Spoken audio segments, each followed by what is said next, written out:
The Dallas Stars lose in overtime to the Buffalo Sabres by a score of 3-2. And on today's episode, we'll talk about the overtime issues with the Dallas Stars. We'll talk about Rope Hintz's return and the lack of penalty draws leading to power plays for Dallas. All of this and more coming up on today's episode of Locked On Stars.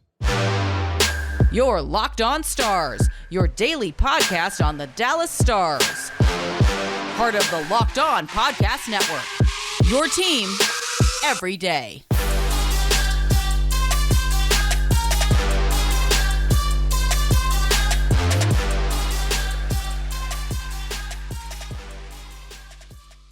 Howdy, Stars fans. Welcome back to the Locked On Stars podcast, the only daily podcast covering the Dallas Stars, part of the Locked On Podcast Network, your team every day. I'm your host, Dane Lewis, your local expert on all things Dallas Stars hockey, coming to you on this Tuesday, January 24th, and today's episode is brought to you by FanDuel Sportsbook, the official sportsbook of Locked On. Make every moment more and visit FanDuel.com/LockedOn to get started today. And whether this is your first time here or you are a recurring listener, thank you for stopping by and making us your first listen of the day. Be sure to hit that subscribe button if you're watching on YouTube, or the follow button on your favorite podcasting platform.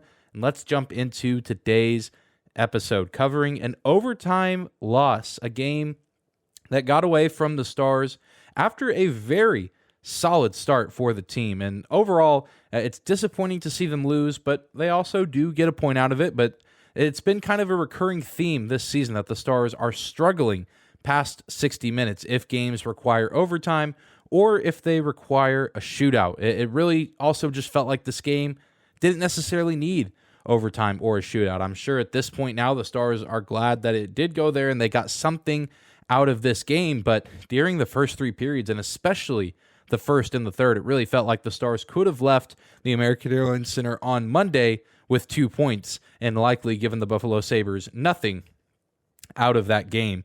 And really, in that first period, the Stars could have found themselves up by maybe 3 or 4, maybe even 5 goals. They generated a ton of chances in the first period while minimizing the amount of opportunities for the Sabres through the first 10 minutes. But you got to give credit to the Sabres netminder, Craig Anderson, who was getting his 700th career NHL game played. He kept the Sabres in it early on. The Stars generated 20 high-danger chances for at all aspects of the game. They also had a few shorthanded goal opportunities throughout the first period. Buffalo's power play was certainly not at its best despite being a top 3 unit in the NHL. And after the game, the media got to speak with Stars coach Pete DeBoer, and he gave us a little bit of insight on his thoughts on the game and also just the overtime loss and how to manage the expectations throughout a long season. You know what? I'll have to look at the tape. I thought, loved our start. I thought we could have been up 3-4-0 in the first 10 minutes. And then, you don't finish those.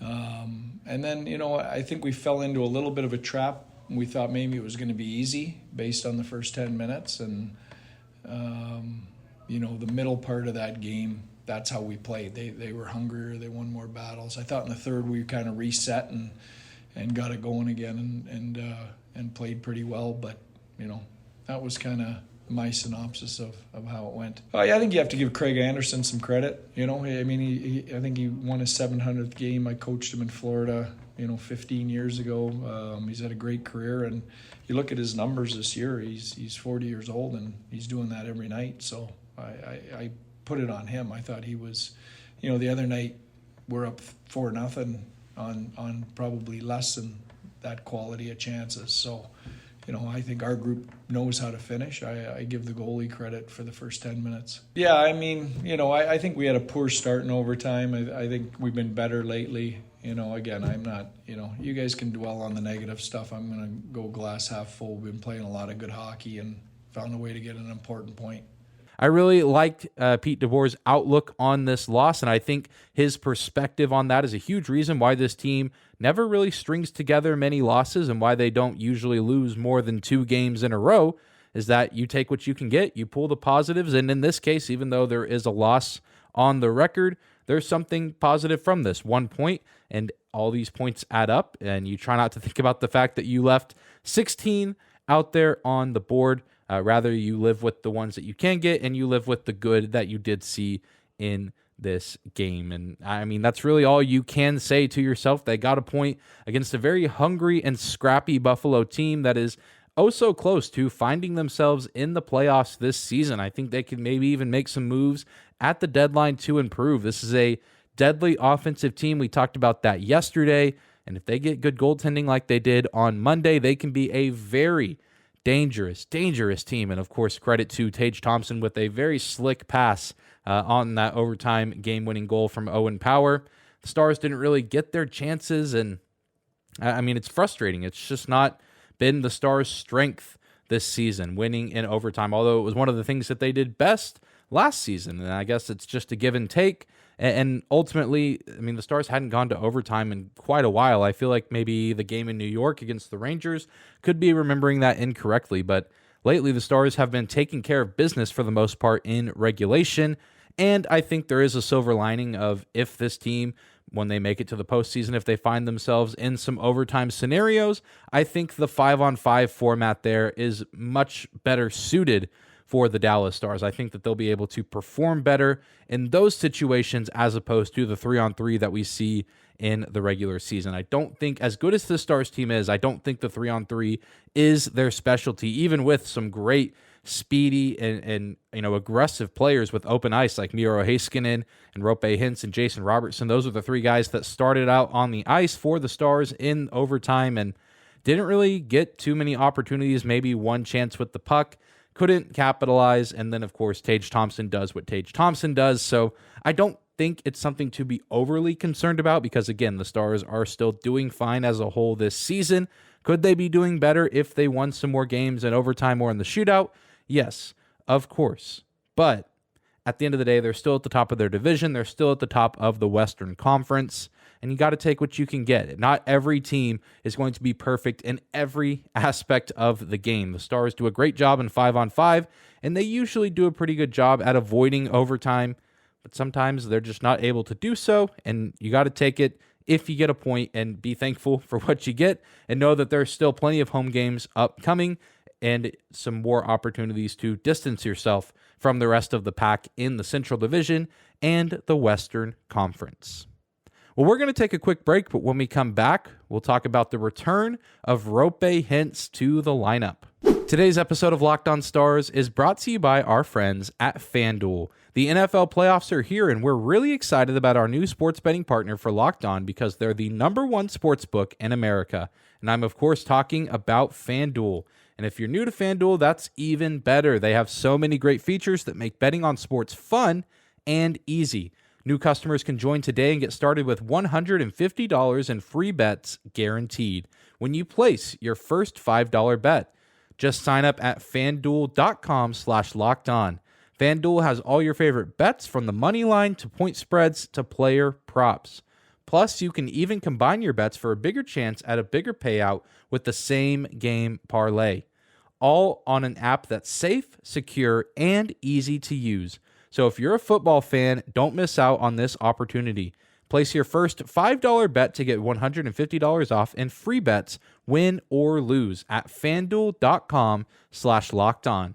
Make every moment more with FanDuel, the official sportsbook partner of the NFL. Moving on this Tuesday episode of Locked On Stars, thank you again for making us your first listen of the day. And Rope Hintz is back. He made his return to the lineup on Monday after 7 games out with an upper body injury.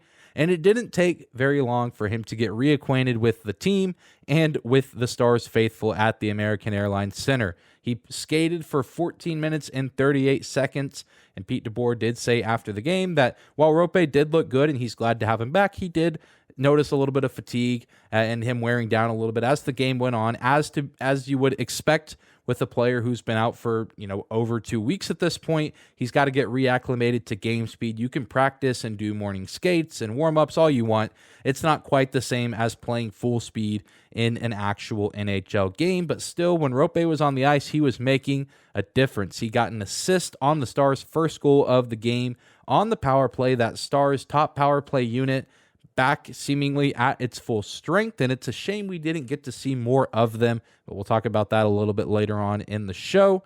But Rope Hintz was making an impact on the ice on the power play and on the 5-on-5. I think he looked really solid alongside Mason Marchment and Denis Gurianov, and they eventually did break that line up and put Rope Hintz back with Jason Robertson and Joe Pavelski, and of course, when they did that, the Stars scored a goal, and so it's hard to argue with breaking up that top line. It seems like we could be getting back to that being a consistent thing again this season, that line of Hintz, Robertson, Pavelski, which is probably good for the Stars long term, but I can understand from the team and coaching staff perspective that you want to keep, the pieces together that were working in his absence. Tyler Seguin had been playing very well alongside Robo and Pavs, and I can understand you want to keep him playing at a high level. You don't want to break up the chemistry too much, but you also do need to find the adequate placement for Rope Hintz because he's also playing such a pivotal role in your team's offense. But let's go ahead and now hear from the man himself, Rope Hintz, hear about his thoughts in his first game back. And we'll also hear from his teammate, Joe Pavelski, and get his thoughts on what Rope provided in this game. Felt good, yeah. I think that was like the best I can feel, so I don't know. Didn't feel like I was out for 7 games or whatever. Yeah, of course, that's not the situation you want to be, to watch the games up top or from the TV, so yeah, I try to keep my head around and try to do those, work here how the best I can and try to get back. I don't know, of course there was some, it was nice to get it, but yeah, of course it wasn't the ending we all wanted, but yeah, gotta keep head high and keep working. It was nice. I mean, you saw right from the start. Gave us an extra jump for sure, and makes a nice play on that first goal. And, yeah, it was great to see him back for sure. That second goal, it feels like you guys got reunited and just instantly. Yeah, it just happened. But yeah, we needed one. So, there's a little urgency for sure, and find a loose puck that gets out to Robo, and he's done what he's done all year. He finished it off. So it was it was good to see. It was good. It felt good. The first was really good. I think the first 10 we were all over them. Didn't extend that lead, but in the second we kind of got caught in our own end. Not getting the battles, not winning battles, and that was something we needed to fix. Like I said earlier, I think it's very possible that we could see Rope Hintz fully be reinstated on that top line with Robertson and Pavelski, which is probably a good thing. And if they get a full game together, who knows what they can accomplish. And they're going to need all the offense they can get against a very solid Carolina Hurricanes team that is coming into town on Wednesday. We already know what that team's capable of, and we'll talk a little bit about more of them tomorrow getting ready for the game. Should be an exciting game in Dallas, but nonetheless exciting to have Rope Hintz back. Pete DeBoer and pretty much everyone we talked to after the game touched on just how dynamic Rope Hintz is and how this is a different team when he's out there on the ice. Seemed to be in good spirits, and it's great to have him back and seemingly as healthy as he can be. And he's only, I think, going to get stronger and play more minutes as time goes on as he fully gets reacclimated to playing at a full NHL game speed. We're going to take one more quick break, and when we come back, we'll talk about penalties and why the Dallas Stars don't seem to draw very many as of late, and some of the missed opportunities that they could be getting on the power play. More on that right after this. Today's episode of Locked On Stars is brought to you by our friends at Athletic Greens. With one delicious scoop of AG1, you're absorbing 75 high-quality vitamins, minerals, whole food source superfoods, probiotics, and adaptogens to help start your day right. This special blend of ingredients supports your gut health, your nervous system, your immune system, your energy, recovery, focus, and aging. Tons of people take some kind of multivitamin, and it's important to choose one with high-quality ingredients that your body will actually absorb. AG1 is a small microhabit with big benefits. It's one thing you can do every single day to take great care of yourself, and your subscription comes with a free year supply of vitamin D, which is so important to add in these winter months when we don't get as much sunlight. So right now it's time to reclaim your health and arm your immune system with convenient daily nutrition. It's just one scoop in a cup of water every day. That's it. No need for a million different pills or supplements to look out for your health. And to make it easy, Athletic Greens is going to give you a free 1-year supply of immune-supporting vitamin D and 5 free travel packs with your first purchase. All you have to do is visit athleticgreens.com/NHL Network.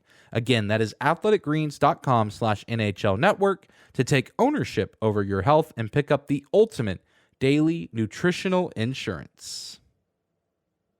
All right, closing out today's episode of Locked On Stars, talking a little bit about penalties, or maybe a lack thereof. The Stars technically won the penalty battle, the special teams battle, if you will, on Monday night, but myself and many others think that they could have benefited from some more power play opportunities. I mean, you have Rope Hintz back in the lineup, and I think that adds a whole new dynamic to the Stars power play, which hasn't been great lately, but you can credit some of that to the absence of 24 not being on the ice. And I think with him out there, and especially against the Sabres PK that isn't very strong, I think the Stars could have potentially scored 2 or 3 power play goals in this matchup if they drew more penalties. They only draw the one. They execute on it. We saw how faulty that Sabres penalty kill was. The Stars score a goal, less than 30 seconds? I think it was 25 seconds into that power play.